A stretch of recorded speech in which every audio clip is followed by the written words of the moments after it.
Video শুরু করার আগে সকলকে জানাই মা অন্নপূর্ণা পূজার শুভেচ্ছা। মার্চ এপ্রিল মাস নাগাদ নানান পুজো পার্বণ হয়ে থাকে, তাদের মধ্যে অন্যতম হলো মা বাসন্তী পুজো এবং মা অন্নপূর্ণা পুজো। বাসন্তী পুজো এবং অন্নপূর্ণা পুজো কিন্তু পরপর হয়ে থাকে। লাস্ট ভিডিওতে আমি আপনাদের সামনে তুলে ধরেছিলাম বেড়াচাঁপার সেরা সেরা 5টি পুজো, আর আজকের ভিডিওতে থাকবে খাস তিলোত্তমা অর্থাৎ কলকাতা শহরের কিছু অন্নপূর্ণা পুজোর ভিডিও। আশা করি আপনাদের ভালো লাগবে, আর যদি ভালো লেগে থাকে তাহলে অবশ্যই লাইক, কমেন্ট, শেয়ার এবং সাবস্ক্রাইব করে আমাকে আশীর্বাদ অবশ্যই করতে হবে। তো চলুন কথা না বাড়িয়ে রওনা দেওয়া যাক কলকাতায়, আর উপভোগ করা যাক খাস অন্নপূর্ণা পুজো।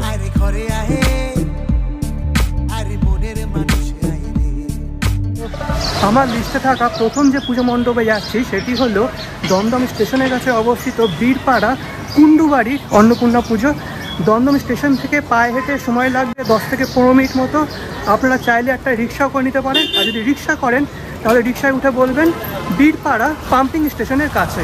ফাইনালি দাঁড়িয়ে আছি আমার লিস্টে থাকা প্রথম পুজো মণ্ডপের সামনে, যেটি হলো বীরপাড়া কুণ্ডুবাড়ির পুজো মণ্ডপ। আর রাস্তার উপরেই কিন্তু তাদের পুজো মণ্ডপটা হয়। আর বলে রাখি, এদের প্রতিমা কিন্তু দুর্ধর্ষ হয়। ঠিক আছে, তো চলুন দেখিয়ে দিচ্ছি আপনাদের।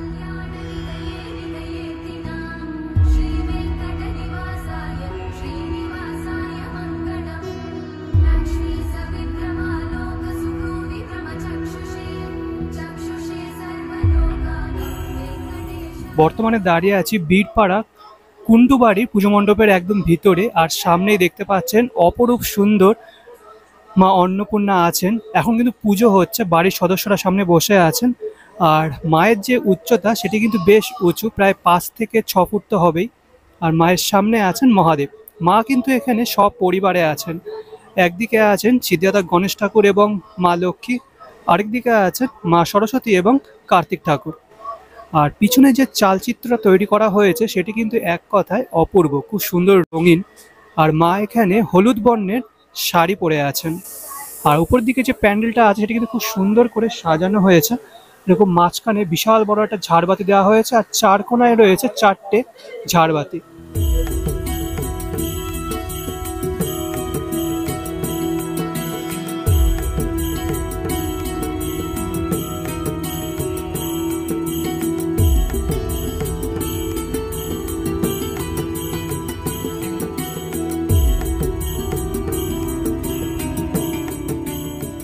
বলে রাখি, অপরূপ সুন্দর যে মাতৃ প্রতিমা দেখলেন, এই মাতৃ প্রতিমার প্রতিমা শিল্পী হলেন শ্রী শ্রী প্রদীপ রুদ্র পাল। গুগল ম্যাপের লিঙ্কটা আমি ডেসক্রিপশন বক্সে দিয়ে দেবো, সেটা ফলো করে এখানে চলে আসতে পারেন। তো চলুন নেক্সট পুজো মণ্ডপে যাওয়া যাক। আচ্ছা, আমার লিস্টে থাকা দ্বিতীয় পুজো মণ্ডপ হলো রাজাবাজার সায়েন্স কলেজের কাছে অবস্থিত মুখার্জি বাড়ির মা অন্নপূর্ণা পুজো। আপনারা শিয়ালদহ থেকে NRS হসপিটালের সামনের থেকে আপনারা ধরে নেবেন বাস, স্টপেজ হলো রাজাবাজার সায়েন্স কলেজ। সামনেই রয়েছে রাজাবাজার সায়েন্স কলেজ, তার ঠিক পাশে HDFC ব্যাংক। এই ব্যাংকের পাশে একটা সরু গলি আছে, এই গলির মধ্যেই কিন্তু পুজোটা হচ্ছে। দেখতে পাচ্ছেন একটা রেড কার্পেট পাতা হয়েছে। তো এখান দিয়ে আমি যাব, হাঁপিয়ে গেছি, প্রচণ্ড গরম আজকে। তো চলুন একদম প্রতিমার সামনে গিয়ে কথা হচ্ছে। আমি আসলাম এই সাইড দিয়ে, তো দাঁড়িয়ে আছি বর্তমানে মুখার্জি বাড়ির একদম সামনে। পুরো বাড়িটা এরকম লাল বর্ণের, আর সামনে লেখা রয়েছে মুখার্জি এস্টেট। আর রাস্তা থেকে কিন্তু মাতৃ প্রতিমা আপনি দর্শন করতে পারবেন। আর বলে রাখি, মাতৃ প্রতিমা কিন্তু একেবারে অনবদ্য এখানে। তো চলুন সামনের থেকে আপনাদের দর্শন করিয়ে দিই।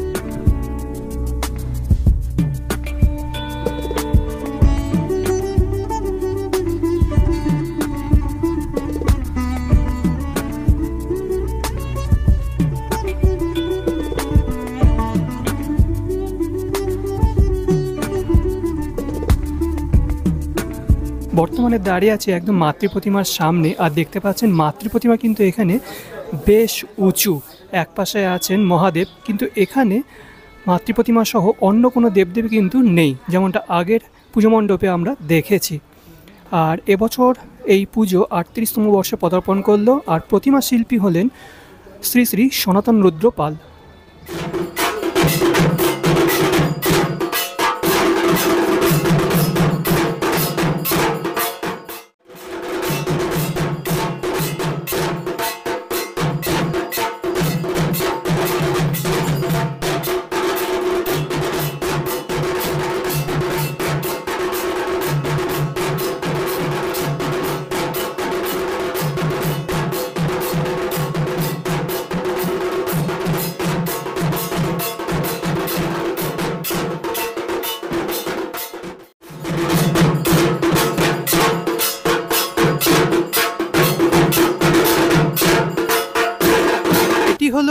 বাড়ির মধ্যে পুজোটা হচ্ছে, আর তার ঠিক পাশে এরকম ফাঁকা জায়গায় ভক্তদের মধ্যে প্রসাদও বিতরণ করা হচ্ছে। প্রচুর ভক্তরা আছেন যারা এখানে এসে প্রসাদ গ্রহণ করেন।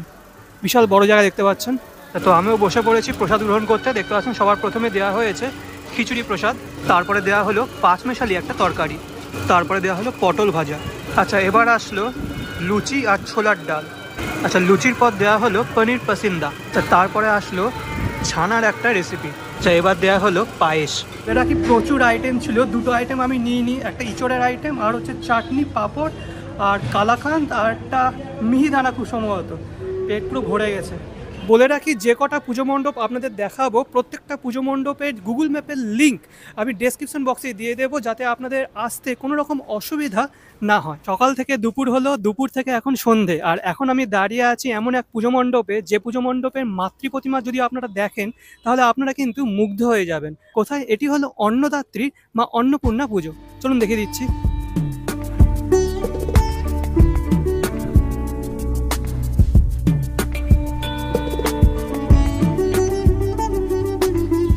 আচ্ছা, এদিকে হলো DLF1 মোড়।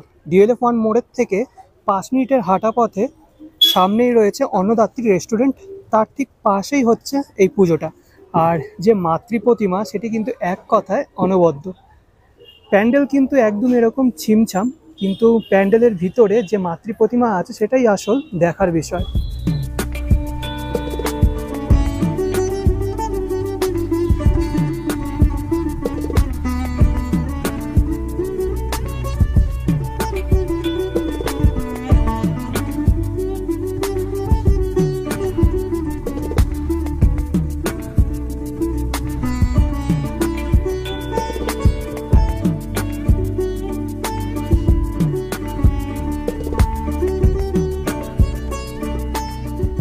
আচ্ছা, বর্তমানে দাঁড়িয়ে আছি মাতৃ প্রতিমার একদম সামনে। এবছর যতগুলো অন্নপূর্ণা পুজো দেখলাম, সব থেকে কিউটেস্ট এবং সব থেকে সুন্দর মাতৃ প্রতিমা হলো এই অন্নদাত্রীর মাতৃ প্রতিমা। দেখতে পাচ্ছেন মাতৃ প্রতিমার যে মুখশ্রী, তার পিছনে একটি চালচিত্র মতন অংশ আছে। চালচিত্র ঠিক বলবো না, একটা ব্যাকগ্রাউন্ড করা আছে। সেই ব্যাকগ্রাউন্ডে এরকম পটচিত্র মতন অংশবিশেষ তৈরি করা। আর তার ঠিক সামনে আছেন মহাদেব, আর এখানেও কিন্তু মা অন্নপূর্ণা পরিবার সমেত আছেন। মহাদেবের ঠিক এক পাশে আছেন কার্তিক ঠাকুর, আর এ পাশে আছেন সিদ্ধার্থ গণেশ ঠাকুর। আর মা অন্নপূর্ণার ঠিক সামনে বসে আছেন মা লক্ষ্মী এবং মা সরস্বতী। অসম্ভব সুন্দর। আর মুখশ্রী মানে মাতৃ প্রতিমা মুখশ্রীর ঠিক পিছন দিকে যে চালচিত্র মতো অংশবিশেষ, তার চারিপাশে একটা লাইট দেওয়া হয়েছে বলে আরো বেশি সুন্দর লাগছে। জয়রাজ, সবাইকে আমাদের অন্নদাত্রীর বড় অন্নদায় স্বাগতম জানাই। আমার সন্তান যেন থাকে দুধে ভাতে, এই প্রত্যাশা নিয়েই অন্নদাত্রীর জন্ম হয়েছিল। এটা একটা food mission, not just restaurant. আপনাদের সবাইকে আমাদের অন্নদাত্রীর বড় অন্নদা দর্শনের জন্য আমন্ত্রণ জানাই। প্রতিদিন আসবেন। প্রতিষ্ঠিত অন্নদা, সম্ভবত পশ্চিমবঙ্গের উচ্চতম অন্নপূর্ণা। প্রতিদিন পুজো হয়, প্রতিদিন সন্ধ্যাবেলা আরতি হয় 7:30টা। সবার আমন্ত্রণ রইল। আসুন, মা অন্নপূর্ণার সঙ্গে বা বড় অন্নদাকে সঙ্গে নিয়ে আমরা ক্ষুধার্ত মানুষের মুখে খাবার তুলে। বড় অন্নদা আসলে বড় অন্নদা প্রতিষ্ঠিত। আপনারা প্রতিদিন সন্ধ্যাবেলা সকালবেলা দর্শন করতে পারবেন। যারা ক্ষুধার্ত মানুষের পাশে দাঁড়াতে চান তারা মা অন্নপূর্ণার দর্শনে আসুন। আমাদের সঙ্গে ফুড মিশন জয়েন করুন, যাতে আমরা অন্নপূর্ণার সেই অমোঘ বাণী সত্যি করতে পারি, আমার সন্তান যেন থাকে দুধে ভাতে।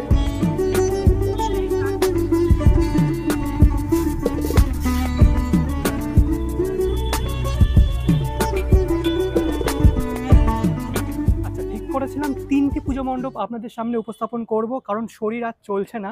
সেই সকালবেলায় বেরিয়েছি, কিন্তু পরে মাথায় আসলো যে আরও একটা পুজো মণ্ডপ যদি আপনাদের না দেখাই তাহলে অনেক বড় অন্যায় হয়ে যাবে। তো 4 নম্বর যে পুজো মণ্ডপ সেটি হলো সেনবাড়ি মা অন্নপূর্ণা পুজো। চলুন দেখিয়ে দিচ্ছি। সামনেই দেখতে পাচ্ছেন পুজো মণ্ডপটা রয়েছে, পুরো দুর্গা পুজোর মতন কিন্তু ফিল আসছে। এরকম বড় প্যান্ডেল করে তার মধ্যে পুজোটা হয়ে থাকে। আর সামনের যে স্ট্রাকচার সেটি দেখতে পাচ্ছেন এরকম বাঁশ দিয়ে তৈরি, আর তার সামনে এরকম একটা স্ট্রাকচার মতো তৈরি করা হয়েছে। এই যে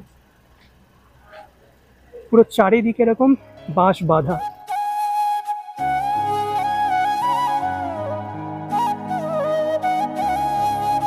মানে দাঁড়িয়ে আছি পুজো মণ্ডপের ভিতরে, আর যতগুলো পুজো মণ্ডপ দেখলাম তার মধ্যে সব থেকে বেস্ট কিন্তু এই পুজো মণ্ডপ আমার লাগলো, কারণ পুরো থিম বেস্ট একটা পুজো মণ্ডপ তৈরি করা হয়েছে।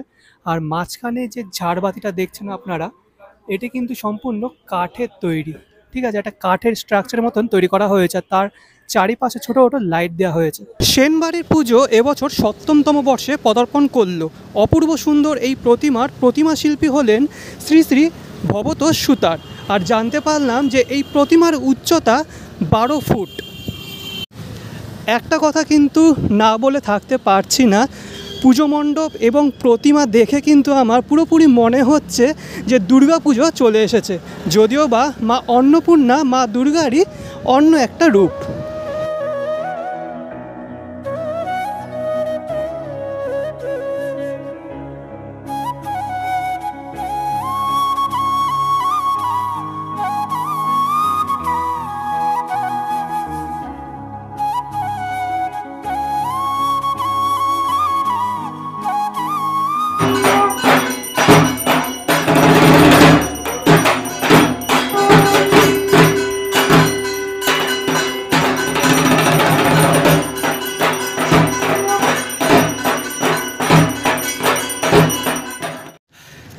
আচ্ছা, তো এই ছিল কলকাতার সেরা কিছু অন্নপূর্ণা পুজো। কোন পুজোটা আপনাদের ভালো লাগলো অবশ্যই কমেন্ট বক্সে কমেন্ট করে জানাবেন। ভিডিওটা ভালো লেগে থাকলে অবশ্যই লাইক, কমেন্ট, শেয়ার এবং সাবস্ক্রাইব করতে ভুলবেন না। নেক্সট ভিডিও খুব তাড়াতাড়ি আসছে। আনটিল দেন ভালো থাকবেন, সুস্থ থাকবেন। আজকের জন্য বিদায়।